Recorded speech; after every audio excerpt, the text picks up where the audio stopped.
Bonjour tout le monde et merci d'être avec nous pour faire le bilan ou le point sur le lancement des opérations du Rapibus. Dans un premier temps, j'aimerais remercier sincèrement tous ceux et celles qui, depuis l'ouverture du Rapibus, communiquent avec nous. Certains partagent leur expérience alors que d'autres fournissent des détails très précis au sujet d'une situation particulière ou nous envoient des photos. Tous les types de commentaires sont appréciés et nous permettent de poser des gestes afin de régler certaines situations. Nous vous invitons à continuer de le faire. Nous savions que les premiers jours nous amèneraient à faire des ajustements. Déjà, nous observons que la situation rencontrée en début de semaine se résorbe. Mais revenons à lundi matin. Pendant la première heure et demie après la mise en service, à 4h45, il y avait déjà certains autobus bondés. L'achalandage important, dès le premier matin de mise en service, fut au-delà de nos prévisions.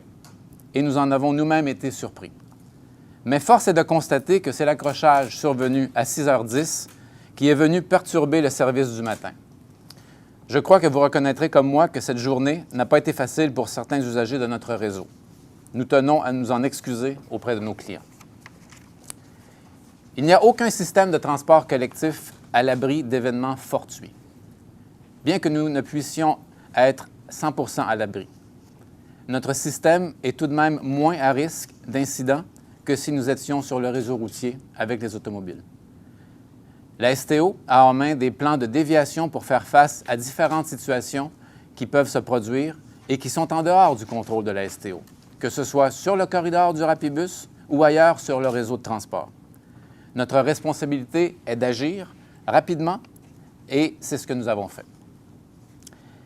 Il faut quand même reconnaître que la mise en service du Rapibus est une opération importante tant pour nos employés que pour les usagers. Elle implique un changement majeur dans la façon de voyager. Pour la première fois à Gatineau, le service est conçu de manière à canaliser les voyageurs vers des lignes centrales pour les mener à destination. C'est la façon de faire la plus efficace dans plusieurs grandes villes quand un service de métro n'est pas envisageable. De tels changements dans la façon d'organiser le transport collectif nécessitent cependant une planification complexe, mais aussi une grande capacité d'adaptation, sans oublier les changements nécessaires dans les habitudes de transport des usagers. Dans de telles circonstances, il est normal que des ajustements au service soient apportés au jour le jour, voire d'heure en heure. Et dès le jour 1, nous avons fait des ajustements au fur et à mesure que la situation l'exigeait. Cela dit, il n'est pas toujours possible d'anticiper la façon dont les usagers réagiront. Mais comme société de transport, nous avons l'obligation d'être sur le terrain, d'être à l'écoute des usagers, de constater ce qui s'y passe et de faire rapidement les changements qui s'imposent. C'est ce que la STO fait activement. Lundi, donc, les choses n'ont pas été simples. Bien sûr, l'accrochage qui s'est produit alors qu'un automobiliste a brûlé un feu rouge a largement perturbé le service. Mais ce n'est pas le seul élément qui a attiré notre attention. L'achalandage lundi matin a été important, plus que ce que nous avions prévu. C'est une bonne nouvelle en soi et je vous assure que nous avons les ressources nécessaires pour répondre à cette demande. Le Rapibus répond en effet à un besoin réel de la population. Les réactions très positives des usagers qui ont fait l'essai du nouveau service samedi et dimanche y sont sûrement pour quelque chose. Toutefois, nous avons été surpris par la concentration élevée d'usagers qui se sont présentés plus tôt en période de pointe que d'habitude. On peut présumer que, par prudence, plusieurs usagers ont décidé, en cette première journée, de partir plus tôt. Cela a eu des impacts significatifs sur le service. Déjà, mardi matin, grâce à l'ajout et à une répartition d'autobus, selon ce qui avait été observé la veille, l'heure de pointe revenait à la normale, ce qui a mis moins de pression sur le réseau. La STO est et demeurera proactive pour ce qui est de faire les ajustements nécessaires. Nos employés ont été déployés partout sur le terrain. Des équipes supplémentaires étaient aussi présentes dans les stations, sur les quais d'embarquement, dans les autobus, afin d'identifier les ajustements à apporter au service. Ils étaient là lundi toute la journée et déjà plusieurs changements étaient apportés mardi. Nos équipes sont encore sur le terrain pour identifier les autres ajustements à apporter. Dès mardi, nos équipes et plusieurs usagers nous rapportaient des améliorations importantes dans le transit des voyageurs. Ce mercredi matin, qui est la journée la plus achalandée de la semaine pour notre réseau, la situation s'était de beaucoup améliorée sur le corridor Rapibus. Dans les jours qui viennent, nos énergies seront davantage consacrées à la consolidation des lignes locales. Tous nos employés sont à pied d'œuvre pour identifier les autres ajustements qui pourraient améliorer l'expérience des usagers. Plusieurs ajustements se feront rapidement, d'autres seront identifiés au fil du temps à l'usage. Notre engagement à réagir avec célérité et à trouver des solutions pour améliorer le service est total. Toutefois, certaines problématiques, comme la gestion de places de stationnement, nécessiteront des solutions à moyen ou long terme, sur lesquelles nous travaillons déjà. Nous sommes conscients de la popularité des stationnements incitatifs à la Gap et à la Brosse. Cet élément fait partie des observations de la STO qui sont actuellement considérées. À court terme, nous sommes à regarder des alternatives possibles avec le centre commercial situé à proximité du stationnement à la Gap, au-delà d'une option temporaire de stationnement pour les usagers de ces jours-ci. Cela dit, il faut rappeler qu'avec la desserte des quartiers vers des stations, la STO encourage les usagers à utiliser le service de transport en commun directement de leur quartier, alors que les autobus amènent facilement ces derniers au corridor Rapibus. Nous remarquons également que les gens utilisent de plus en plus les aires d'arrêt minutes, ce qu'on appelle les kiss and ride. À moyen terme, cependant, à la suite de l'analyse de l'utilisation des parcs au bus existants, nous établirons l'option à privilégier afin de consolider l'offre de stationnement. Depuis samedi, nous entendons l'ensemble des commentaires des usagers sur le Rapibus. Certains mettent en lumière des difficultés sur lesquelles nous sommes déjà intervenus ou sur lesquelles nous interviendrons. Mais j'entends aussi, et je tiens à le partager, des centaines de commentaires positifs sur le Rapibus. Vous comprendrez que nous ne pouvions tout prévoir, mais tout était en place pour ajuster le service en temps réel. Pendant les 2 premiers jours, nous avons voulu être en mode solution et privilégier l'action. Au cours des prochains jours, nous serons en mesure de communiquer les changements apportés plus rapidement et plus fréquemment, notamment en affichant un bilan quotidien qui sera communiqué directement aux usagers via les messages SMS et qui apparaîtra en page d'accueil du site Web et sur la page Facebook de la STO.